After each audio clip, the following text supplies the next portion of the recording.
حضرت ابراہیم علیہ السلام نے عورت کو کیا کہا تھا؟ چوکھٹ کہا تھا، جو دروازہ ہے۔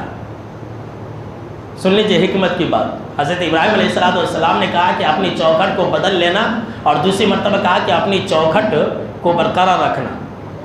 اگر آپ نے بہت اچھا گھر بنایا ہے، بہت خوبصورت اور عالیشان گھر بنایا ہے، لیکن آپ کا چوکھٹ سیدھا نہیں ہے تو ہر کوئی عیب نکالے گا، اور آپ کا گھر بھی رہنے کے لائق نہیں ہوگا۔ آپ جب آئیں گے، کوئی بھی آئے گا دیکھے گا آپ کی برائی کرے گا، آپ کے سر میں چوٹ بھی لگیں گے اگر چوکھٹ سیدھا نہیں ہے تو یہ عورت بھی چوکھٹ کے برابر ہے۔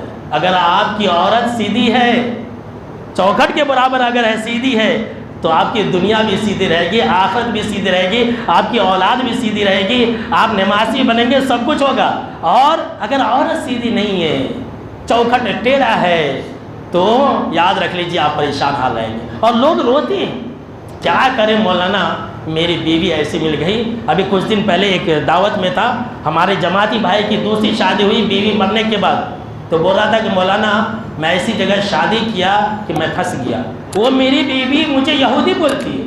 اللہ کی پناہ، دیکھ رہے ہیں پریشان ہے وہ۔ اسی لیے چوکھٹ کو اچھا رکھیے، اپنے لیے اچھی بیوی تلاش کیجیے، اپنے بیٹے کے لیے اچھی بہو تلاش کیجیے۔ عمل کریں گے کہ نہیں؟